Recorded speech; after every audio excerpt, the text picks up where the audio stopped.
One day, I came home to find my room completely empty. What the heck is going on? Behind me, I heard a triumphant voice from my sister-in-law. Childless, unproductive old woman like you can do nothing but stand in my way.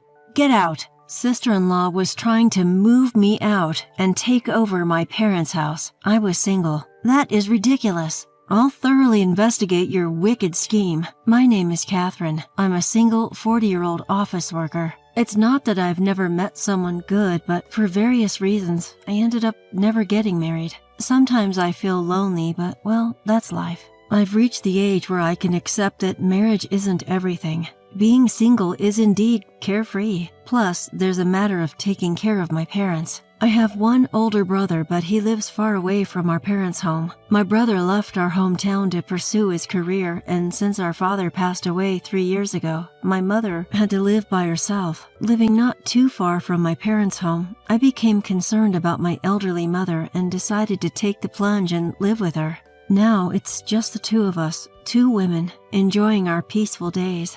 However, my mother, whose mind is still sharp, broke her leg a year ago and has become disabled. She has difficulty walking with a cane, and she mostly moves around by car or wheelchair. She's somewhat disabled in the house as well, and has become in need of care. Because I am single and able to live with her, she has been taken care of. If I were married and living elsewhere or living far away, it would have been quite difficult, so I guess it's been all right that I'm still single.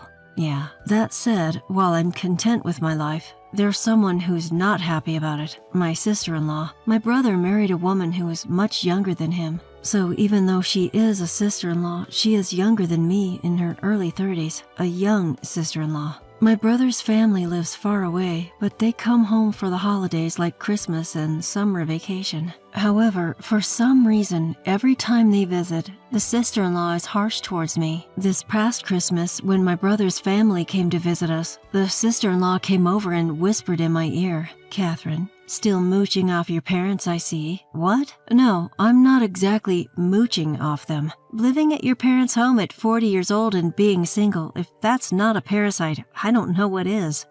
Is that so? Yes, I'm raising 3 children, you know. Do you get what I mean? What do you mean? The population of our state is decreasing, isn't it? Our family is contributing to the population increase. Singles like you are truly harmful. Harmful? Do you enjoy decreasing the population? Is there any point in being born if you're going to be single for life? She goes that far. At least have a child or something. What she said struck a chord within me. Although I am single due to various reasons, there was a man I wanted to marry. But there was a bit of a problem with my body. Simply put, I can't have children. He asked me to be in a relationship with him, and since he had an intent for the future together from the beginning, I laid out everything on the table for him since day one. He said, "I just want to be with you, even if we don't have kids. As long as we're together, I'll be happy." So I agreed to date him, but marriage turned out to be more than just the two of us. The trials and dramas we went through ultimately led me to stay single. The appalling words of my sister-in-law left me speechless. And yet, she had the audacity to take advantage of me financially. We have 3 kids, you know. Be fair with your Christmas gifts. We expect them to be generous. We expect you to gift us some money as a kindergarten enrollment celebration, and it's gonna be at least for $1,000. You're not so poor that you can't afford that, right, Auntie? Don't you want to provide a proper education for the kids? Oh, right, you don't have any kids, so you wouldn't understand. But I let you have the joy of raising our kids, so pay for their extracurricular activities. It's like she thinks if she uses the kids as an excuse, she can get away with more money. Sure, I'll give gifts for occasions, but I don't understand why I have to bear with her tisk-tisking after she checks the amount of money in the envelope on the spot. And why should I be the one to pay for their extracurricular activities? When I bring it up to my mom or my brother, they make incredulous faces, unable to believe such audacity of my sister-in-law because they haven't seen it. That's right, she only ever behaves this way when it's just the two of us. She's pretty slick. This past New Year's holiday, she immediately opened the New Year's gifts I gave to my nephew and niece. It was while my brother was out of the room, having stepped away for a moment to help my mom with something. She spat out, "Huh? This is it? This paltry sum is your gift? Just how poor are you, you stingy bitch? It's another comment that my mom and brother find hard to believe, so I'm thinking I should start recording her. However, there would be such negative repercussions on the family relationships if I keep tattling on, so I can't say much. After all, my mom has 3 adorable grandkids. If my complaints lead to my sister-in-law refusing to visit, my mom would be deprived of seeing her grandchildren. That would be too sad for my mom, so I just need to be quiet. If I can just dismiss her harsh remarks, everything will settle down. That's what I thought, until the situation completely changed one day. It was a weekday when my sister came over. It was during the week, so my brother was at work and I was working from home. My mom was at a senior daycare center. The kids were at the daycare and they were going to their maternal grandparents straight after. My sister-in-law was visiting me alone. I was wondering why she was here on such an unusual day. Then she got right down to business. You know, I've been thinking that we should move in here. Excuse me? Talk about a bolt from the blue. What on earth is she trying to say? You mean move in? That's what I said. We've been thinking of moving in here. Who's we? Our family. Where exactly? Don't make me repeat myself. Into this house. Why? Because I'm pregnant with our 4th child. What? In my brother's family, they already have 3 kids. The oldest is in early elementary school, the middle one is a kindergartner, and the youngest just started preschool. Even though they already have 3 kids, they're having a 4th. I can't help but be impressed. However, they currently live near the sister-in-law's parents' house, so they probably get help with the kids like today. If so, what's the advantage of moving over here? John's gonna be transferred here, that's why. John is my brother. Oh, I remember my brother mentioning something like that. Apparently, a branch office is going to open here in our hometown. Who wants to go to the branch office? Me. Apparently, he volunteered for the position quite willingly. I wonder why the personnel decisions can be made so casually. Is it okay with you, sis? I mean, wouldn't it be better to stay closer to your parents' place? My parents are still working, so I really can't rely on them too much. They start to frown if I ask too often, saying stuff like, ask your husband first, or don't make children assuming you can depend on your parents. It'd be hard to mention that we were having a 4th, right? That's your business. How would I know? I can understand her parents' perspective. According to my brother, when he comes home from work, he does the cleaning, the laundry, and even prepares dinner. My sister-in-law confirmed that that is true. Even though he must be tired from work, my brother has always been very considerate of his wife and has helped as much as possible. It could be because of this that my brother seemed tired whenever I saw him from time to time. Still, isn't having another child a bit too reckless? Yet, life is a gift. It's a happy event, and I have no intention of saying, why not just stop having kids? But why are they planning on moving in with us? I must have looked puzzled. My sister-in-law continued. It's a hassle to deal with my parents, and where we live now is just too remote from everything and too inconvenient. So instead of letting John live and work by himself here, we thought it would be nice for all of us to move in. Well, there are a lot of daycares for kids here, right? So, Catherine, could you please move out soon? Excuse me? Once again, I'm taken aback. What the heck is my sister-in-law saying, for God's sake? As far as moving in, let's discuss that with my mother and brother, but why should I be the one to move out? Think about it. We're going to be a family of 6 soon, right? That's true. So isn't this house going to be too small? Well, that's true. Well, I suppose so. That's why I'm telling you to get out. No, I don't understand what you mean. Having 6 in the family is a lot, but it's not impossible for 8 of us to live together, including my mom and myself. Of course, when the kids grow up, it's impossible for all of them to live in an individual room, but I didn't think there was any point in worrying that far ahead. My sister-in-law, annoyed by my increasing confusion, raised her voice. I mean, come on. You're in the way. You, an old woman, can't even have kids. For our sake, get out. What? Oh, and don't move too far away, okay? You're still going to have to look after our kids. What? After ranting, she added, get out of here soon, and then went home. This needs a family meeting, yeah. That night, I told my mom about what Susan had said and called my brother. My brother told me that he'd arrange a separate house for his family. Sure, I've been traveling a lot for work, and I think it's been tough on Susan. That's why we were living near her parents' home in good old Nebraska. But is she really so bothered by the countryside? On the other end of the phone, my brother sounded confused. There was still something that was perplexing, but her idea of moving into our home was temporarily dropped. Well, that was supposed to be the case. One day, after a stretch of working from home, I went into the office for the first time in a while. My mom was away from home, staying overnight at the daycare. Exhausted from work, I came home to get stunned. What? My room? Everything's gone. Believe it or not, my room was empty. All of my belongings were gone. What is this? What's going on? This was undeniably my own home, yet my room was missing.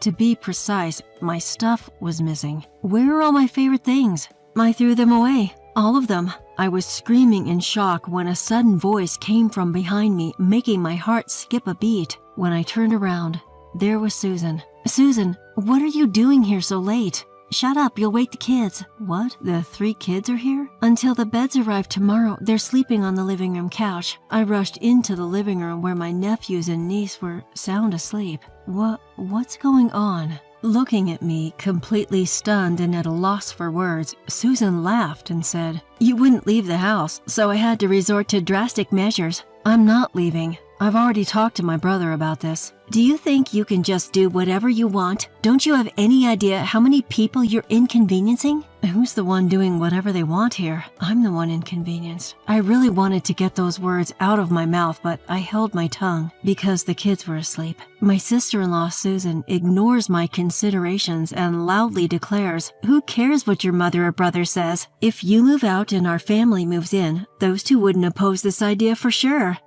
What happened to my stuff? I had a junk removal service take it all away. No way. Did she really throw out all of my precious things, including my photo albums? This is unbelievable. Come on, if you understand, then get out. Wait, no arguing. I tried to resist, but she's younger and stronger than me. Overpowered, I was thrown out of the house, right there. It was at night and making a fuss wouldn't do me any good. She ignored the doorbells and the phone calls as well. With no other choice, I spent the night at a no-frills hotel. The next day, I took a day off from work and rushed home. As I was about to unlock the door and enter the house, Susan came out faster. Susan, I tried to contact my brother but couldn't reach him. Let's talk anyway. My husband is on a long business trip abroad. The time difference makes it hard to get in touch with him, you know. I was about to leave, so make sure you look after my kids. Susan! Leaving me in shock, she left quickly. She was all dressed up and everything. With no other choice, I looked after the 3 kids and had a bitter expression when I welcomed my mom home in the evening. Mom, isn't this a bit much? Yes, it's a bit much to ignore John's opinions and be so forceful. Leaving the 3 kids and going out is unbelievable. If she wanted to leave the kids with someone, her own parents would be the best option. Yes, what are the real benefits of living here? Speaking of which, she went out quite dressed up. Really? There might be a clue in that. Agreeing with my mother's words, I immediately requested an investigation from a private detective. A month later, I now live in a 1-bedroom apartment as a temporary residence, which I had to find in a fluster. My room in my parents' house has been completely remodeled by Susan, and it's nowhere near what it used to be. John was furious, saying, "Don't do as you please," but she seemed to argue that once they moved in, it'd be their place. And she also seemed to say things like, "You're often away from work, aren't you? I thought it'd be nice for the family to stay together, so I came along. Raising children is really hard. It's just natural to live together with your family and get help from them." When he mentioned that my mother was in need of care, she responded, "Catherine is there, isn't she? She's just at home all the time. She must have a lot of free time." I'm not sitting around, I'm actually working from home. But Susan seems adamant about not letting me back into the house. Don't you dare think you can get away with this bullshit forever. We're gonna have a talk. With that assertive statement from my brother, a family meeting was held today. "Why so sudden? I'm pregnant. Let's wrap this up quickly, okay?" Susan grumbled as she rubbed her still not visibly pregnant belly. Ignoring her, my brother, Mom, Susan, and I, 4 adults, huddled together in the living room. By the way, we've left the kids at a weekend daycare. First off, Susan, please apologize for disposing of my belongings without my permission." At my words, Susan scoffed and said, "It's your own fault for not moving out sooner," without an ounce of hesitation. "People like you who can't even have kids should just live in a run-down apartment." Yes, it's true that I can't have kids, but I was living together for Mom's sake. "But your mother-in-law would be happier living with her grandkids than with you," Susan said, looking at my mom. My mom replied, "Of course I'd be happy to live with my grandkids," but hearing this, Susan smirked triumphantly. "See? Did you hear that? It's much more meaningful for us to live together than an unproductive person like you." But, ignoring Susan's words, Mom continued, "If they were my real grandchildren." "Huh?" Susan was dumbfounded, not understanding my mom's words. At that moment, my brother presented a large envelope. "What is this?" "The result of your affair investigation." My brother responded calmly. "Huh?" Susan seemed surprised and stared at my brother, who continued speaking, unflustered. "You thought we wouldn't find out, didn't you?" What are you talking about? I didn't cheat on you." "Really? So these pictures are photoshopped, huh?" In response to Susan's denial, my brother spread several pictures on the table. In them, wait, no. There were photos of Susan flirting with a guy. "I thought it was strange when you forced us to move away from our parents who help with the kids to move in here." "But the city is more convenient, isn't it?" "But you're not even using any childcare services and pushing the childcare onto Catherine, aren't you?" "Well, I need a break too." "Then why not use the childcare service like today?" "It's a waste of money." "Do you think I haven't given you enough money?" "I'm saving up for our future." "What does that mean when our bank account is down to zero?" Saying this, John spread the bank book. Indeed, it was completely zero. "What? Hey, why are you just looking through that like it's nothing?" "It's our family money. Of course I have the right to check.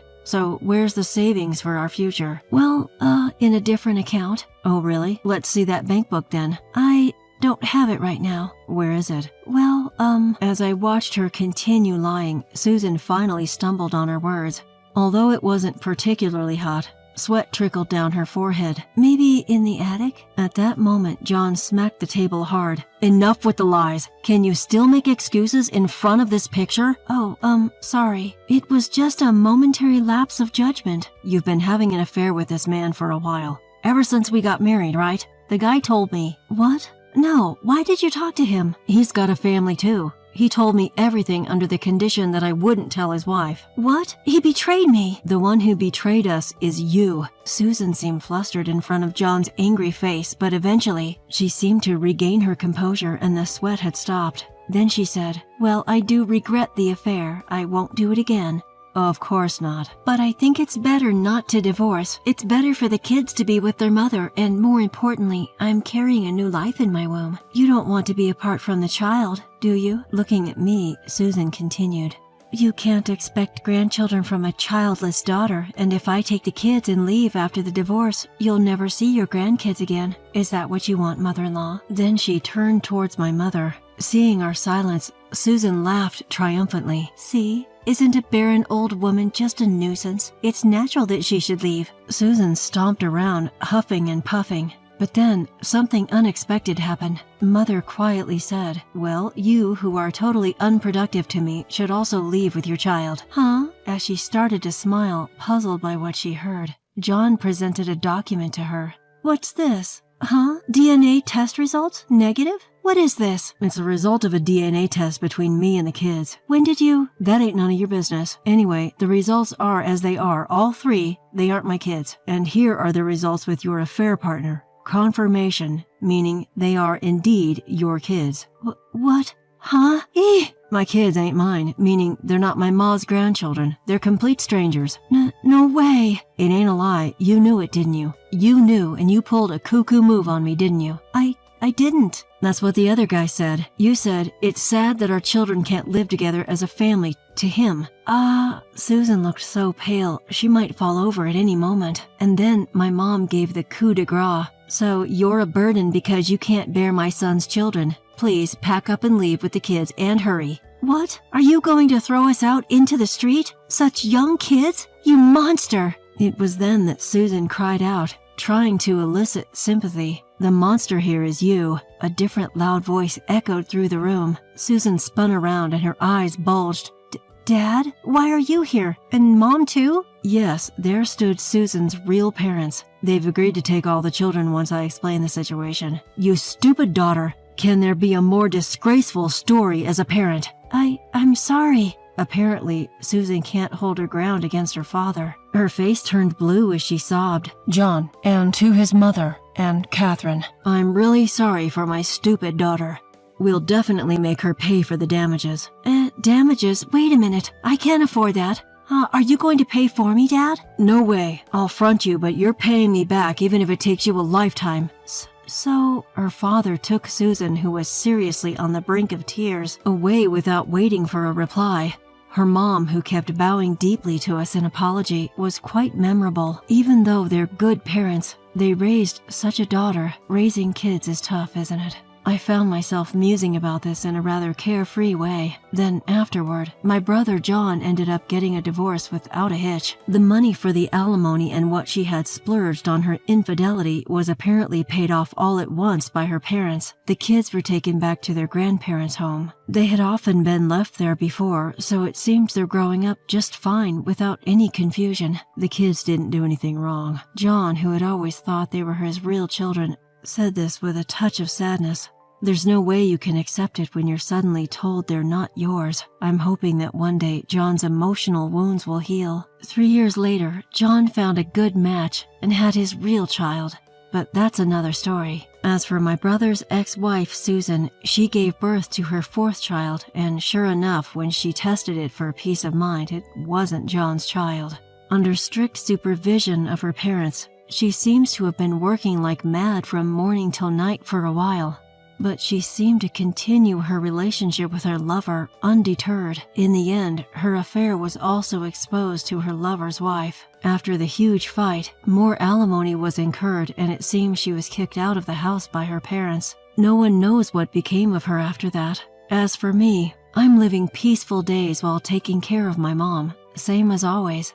In fact, the personal items she disposed of were all retrieved on the same day by contacting the waste disposal company. On such a peaceful day, a familiar face appeared before me. It's been a while. The person smiling before me was the guy I once thought of marrying. I couldn't forget about you, and I have been single all this time. Even my parents finally gave in. They have a rather selfish reason. My brother got married and had a child. They told me I could do as I please about marriage. Caught off guard, he presented me with a ring. It may be too late, but I can't think of anyone but you. I want to help you take care of your mother, so could you please marry me? Unable to hold back, my face crumpled in tears. Without hesitation, I jumped into his arms, where he held me with a gentle smile.